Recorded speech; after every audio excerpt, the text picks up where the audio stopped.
Bonjour à tous, je suis Florence, énergéticienne et praticienne en hypnose transpersonnelle, qu'on appelle aussi hypnose spirituelle ou régressive, et je vous souhaite la bienvenue sur mon podcast Flow de l'âme. Alors ce podcast, j'ai envie que ce soit un peu comme une soirée entre amis où on papote, où je vous livre mes questionnements, mes réflexions, en vous partageant ce que j'ai pu comprendre au travers de mes lectures, de ma vie perso et puis également de ma vie pro avec mes séances d'hypnose transpersonnelle. Je vais y parler de sujets qui tournent autour de la spiritualité, du développement personnel et je vais essayer de le faire avec humour, légèreté et simplicité. Alors si ça vous tente, prenez une bonne tasse de thé ou un petit verre de vin et c'est parti, papotons! Bonjour et bienvenue dans ce nouvel épisode et dans la suite de mes aventures. La dernière fois, je vous racontais l'histoire d'amour naissante entre Ludo et moi. Eh bien, continuons l'aventure ensemble. Chapitre 29. J'étais celle qui attend, mais je peux marcher devant, j'étais la bûche et le feu, l'incendie aussi, je peux. J'étais la déesse mère, mais je n'étais que poussière. J'étais le sol sous vos pas, et je ne le savais pas. Anne Sylvestre. 13 juin 2012. Journée particulière. Il y a 20 ans, nous nous disions « oui, je le veux ». Nous apposions nos signatures sur un registre, témoins de nos promesses. J'étais la plus belle des mariées et j'avais foi en l'avenir. Aujourd'hui, nous nous sommes dit « oui, je suis d'accord ». Nous avons apposé nos signatures sur un registre, témoins de nos promesses déliées. J'étais la plus belle des divorcées et j'ai foi en l'avenir. Je fais la fière en l'attendant sur les marches du tribunal. J'ai un tailleur noir, des escarpins, maquillé juste ce qu'il faut. Je rayonne, je sais que je rayonne. Je rayonne de liberté et d'épanouissement et je veux qu'il le voie, je veux qu'il le sache, je veux qu'il regrette. Mon ego joue des coudes aujourd'hui. Il me rejoint sur les marches, bise rapide. Ça va ? Oui, et toi ? Bien, on y va ? Je souris. Pour autant, mon cœur saigne. 20 ans d'une vie à deux, puis 3, puis 4, qui se terminent dans un bureau triste à mourir devant une juge, un avocat et nous deux. C'est expéditif, divorce par consentement mutuel.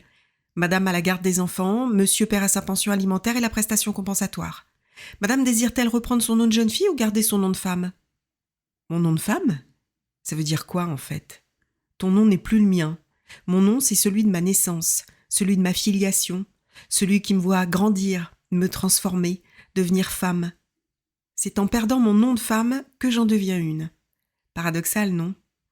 Alors, oui, madame le juge, je reprends mon nom de naissance, parce que je suis moi, je ne suis plus la femme d'eux, je le revendique haut et fort, j'en suis fière, je suis enfin moi. Je me sens comme une danseuse de tango, altière, arrogante, déterminée, jupe retroussée, menton relevé, regard téméraire. Ce tango, je le danse seule. Au revoir, madame le juge. Au revoir, maître. Dans le couloir, des couples attendent leur tour. Des regards haineux, d'autres plus doux, des joues sèches, d'autres couvertes de larmes. Tu ne verras pas les miennes. Elles montent pourtant, je les sens arriver, mais je les retiens. Pas tout de suite, les filles, s'il vous plaît, pas tout de suite. Je veux rester digne, jusqu'au bout. Bise rapide, un salut emprunté, gêné et soulagé à la fois. Et voilà, je retourne à ma voiture, en gardant le plus longtemps possible ma posture argentine. Assise au volant, ma tête se penche en avant. Mes larmes peuvent enfin sortir, et elles ne s'en privent pas. Chapitre 30. Je sais, je suis trop naïve de dresser une liste non exhaustive de toutes ces choses que je voudrais faire avec toi. Keren Meloul. C'est vendredi, je porte ma jolie jupe fluide à fleurs, un t-shirt col V, des petites sandales aux pieds, je me sens belle. Il est passé me prendre au travail pour notre pique-nique de fin de semaine. L'été est là depuis quelques jours, il fait déjà chaud. Allongés dans l'herbe, nos visages tachés par l'ombre des arbres, main dans la main, nous regardons en silence le ciel bleu. Nous sommes bien ici, ensemble, pendant ce laps de temps que nous nous accordons, courte pause dans le tumulte de nos vies. Fraîchement divorcée, je me prends à rêver à un nouveau mariage, une nouvelle vie avec l'homme allongé à mes côtés. Je respire lentement, je m'imprègne de cet instant magique pour l'emporter avec moi. Les yeux rivés vers le ciel, il brise ce silence apaisant, et je l'entends murmurer « Je l'ai quitté ». « Quoi » Je l'ai quitté hier soir. Je reste interdite. Je ne sais comment réagir. Je ne bouge pas. Je voudrais hurler de joie, lui poser des tonnes de questions. Mais comment t'as fait ? Et où tu vis ? Comment tu te sens ? Quand est-ce qu'on vit ensemble ? Bon, là, j'ai bien conscience que je vais un peu trop vite en besogne, mais cette nouvelle, c'est ce qu'elle sous-entend pour moi. Tout va très vite dans ma tête, trop vite. Tout ce que j'ai pu lui dire, mes conseils, mes avis, tout était sincèrement pour lui. Je ne l'ai jamais manipulé, mais je réalise que là, égoïstement, je suis heureuse. Et je m'en veux. Reprends tes esprits, ma Flo. C'est de lui dont il s'agit là, pas de toi. Je m'assieds doucement et je le regarde. Je perçois un regard fuyant, des yeux brillants, et dans ses yeux, de la peur. Pourtant, il joue les braves. Hier soir, c'était le soir de trop. Je lui ai dit que c'était terminé, que je l'aimais plus. Elle s'y attendait, mais bon, elle est restée calme. Et comment tu te sens ? Ça va, pour l'instant ça va, même pas peur. Cette dernière phrase sonne faux, et comme il rit, je ris avec lui. Pourtant, il paraît peu sûr de lui, mais il me l'assure, il est décidé, il reviendra pas en arrière. Et je le crois. Il paraît si sincère que je le crois. De nouveau, je me projette. Une vie avec lui, les enfants. Où vivrions-nous ? Est-ce que les enfants s'entendront bien ensemble ? Est-ce une nouvelle vie de famille qui m'attend ? Je nous vois, tous ensemble, à table. 6, chiffre pair. Je respire à nouveau profondément. Je suis heureuse.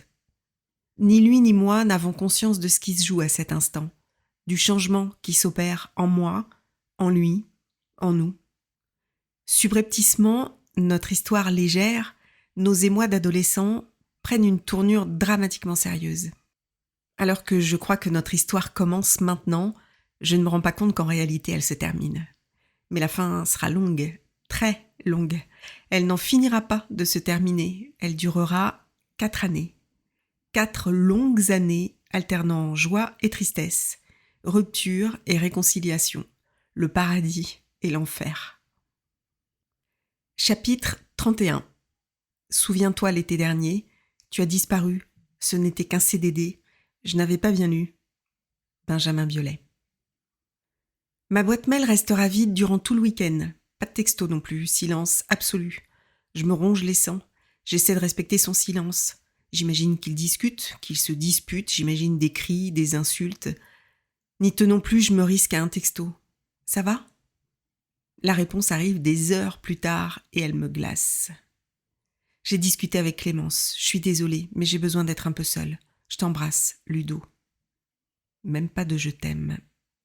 Réponse suivie pendant une semaine de textos très courts, sans intérêt. Une semaine interminable. Ludo, mon amour, je suis mal aujourd'hui. Non, je suis mal depuis une semaine et ça empire.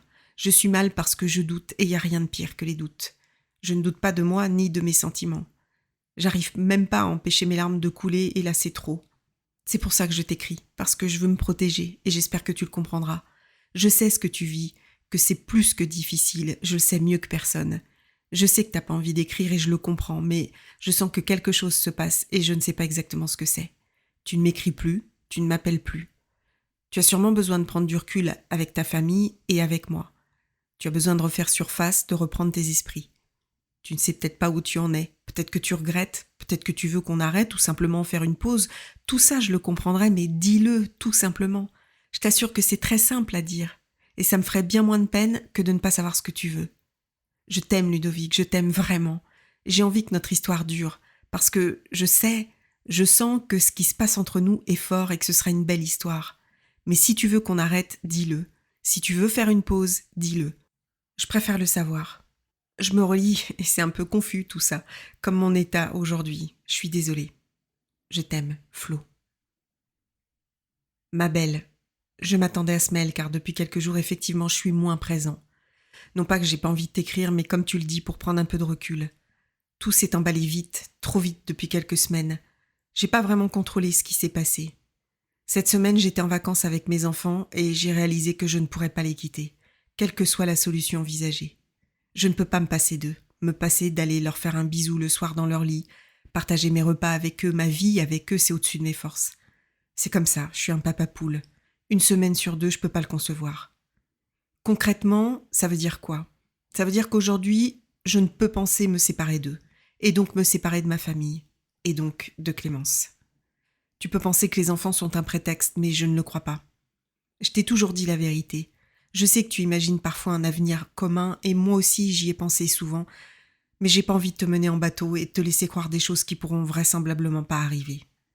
Je vis une passion brûlante avec toi, et je ne veux pas te faire de mal et de peine.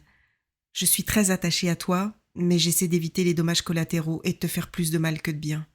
Je sais que c'est difficile pour toi, et j'en suis terriblement désolée. J'ai été renversée et noyée par ton amour, par notre amour. Je ne regrette rien, mais je ne vois pas d'issue favorable à notre amour aujourd'hui. Je n'envisageais pas de revenir en arrière, j'étais vraiment sincère, mais je peux pas t'offrir plus aujourd'hui que ce que nous avons connu jusqu'à présent.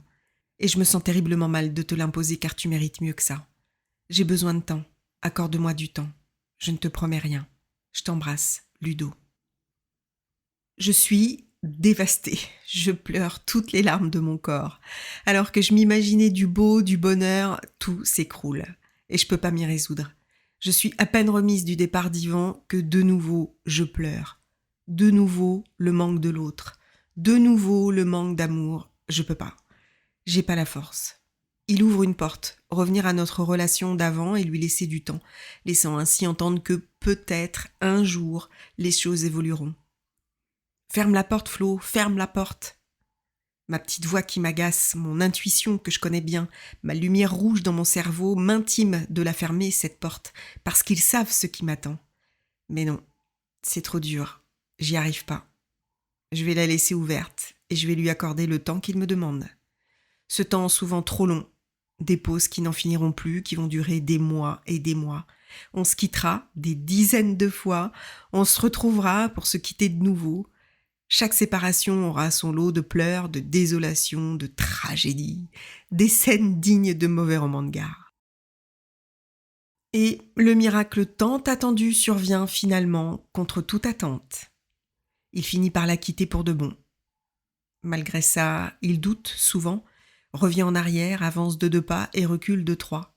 Alors que je crois que c'est gagné, c'est de nouveau l'absence. Et là encore, ça va durer des mois. Des mois où l'ascenseur émotionnel me fait atteindre les étoiles pour mieux me faire redescendre dans les profondeurs de l'angoisse absolue. Ma vie ne tourne plus qu'autour de ça.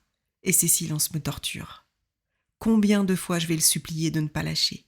Combien de fois je vais prier pour qu'il tienne bon?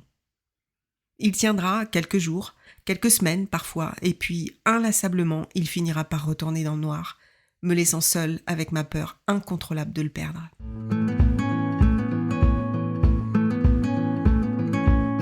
Noël, je suis seule, les filles sont chez leur père. Ludo est chez ses parents pour les vacances. Il ne m'a pas proposé de venir, et ça me blesse. Jusqu'au dernier moment, j'ai espéré, en vain. Il me laissera seule. Comment ai-je pu accepter ça? Jusqu'où je serais allée pour ne pas le perdre? Il leur annonce sa séparation, espérant un soutien qu'il n'obtiendra pas. Sa mère lui dira même « T'as fait le plus dur, pourquoi tu veux tout remettre en question maintenant ?» Mais comment ça, t'as fait le plus dur? Donc, elle est consciente qu'il n'est pas heureux, et ce depuis des années, mais c'est pas grave, on continue. Comment une mère peut-elle dire une chose pareille quand elle devrait ne souhaiter que le meilleur pour son enfant? Et je réalise à ce moment-là ses difficultés. Quel courage il lui aura fallu pour bousculer et tenir tête à cette éducation pour le moins discutable. Évidemment, cette réflexion absurde le fera douter et de nouveau, la pause fera son grand retour. Je continue à aller chez ma psy qui s'agace de cette situation. Elle sait. Elle a compris depuis longtemps déjà que je me suis engouffrée dans une spirale dangereuse, un combat dont je ne sortirai pas victorieuse. Florence, quand vas-tu admettre que cet homme n'est pas fait pour toi? Il ne s'engagera jamais, jamais. Ça fait 30 ans que je fais ce métier et crois-moi, je sais exactement qui il est et comment il fonctionne. Et ce n'est pas qu'il ne le veut pas, mais il ne le peut pas. C'est plus fort que lui. Les raisons sont multiples, hein. La principale, c'est l'éducation qu'il a reçue, mais en tout cas, crois-moi, jamais il ne te donnera ce que tu attends. Et toi, tu crois que tu l'aimes, mais c'est l'amour qu'il a pour toi que tu aimes. Ce n'est pas vraiment lui. C'est la peur de la solitude. C'est ce qu'il pourrait t'apporter et que tu as perdu. La vie de famille, la sécurité d'un foyer, la sécurité de te sentir aimé. Alors tu t'accroches désespérément à lui, à cet espoir de retrouver une vie normale selon tes critères. Espoir que tu sais vain. Je pense sincèrement que quelque chose de fort vous lie, un lien inexplicable. Sans doute que vous avez déjà eu des vies en commun, mais ce n'est pas de l'amour et tu le sais parfaitement. Si tu veux un véritable amour, tu dois apprendre à t'aimer toi.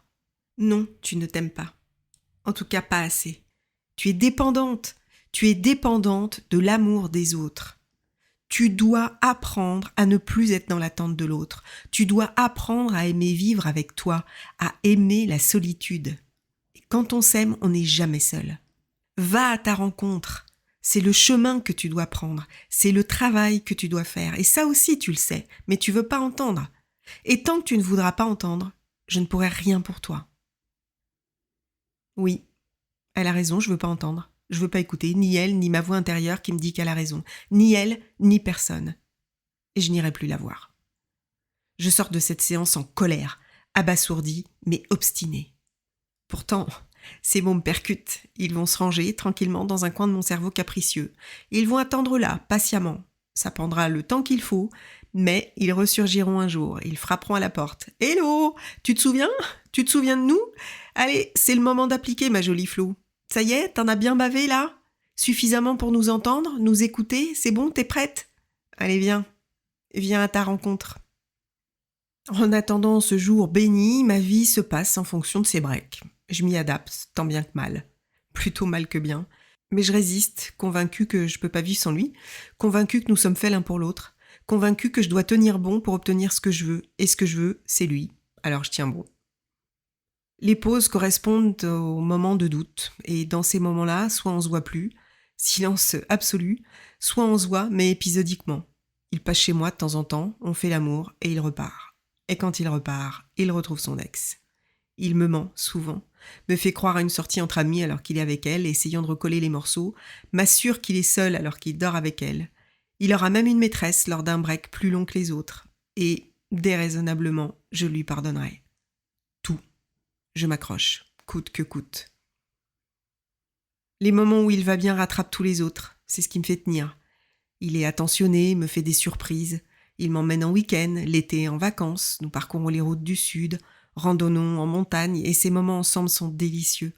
Nous rions beaucoup, faisons l'amour souvent, toujours aussi intensément. Et dans ces moments-là, le temps n'existe plus, les problèmes non plus. Nous vivons ces instants pleinement. Nous sommes tous les deux, plus rien d'autre n'a d'importance. Nos yeux sont en miroir, les larmes montent, mais des larmes d'amour intense. Et dans ces moments-là, mes rêves, mes espoirs, tout reprend vie. Et de nouveau j'y crois.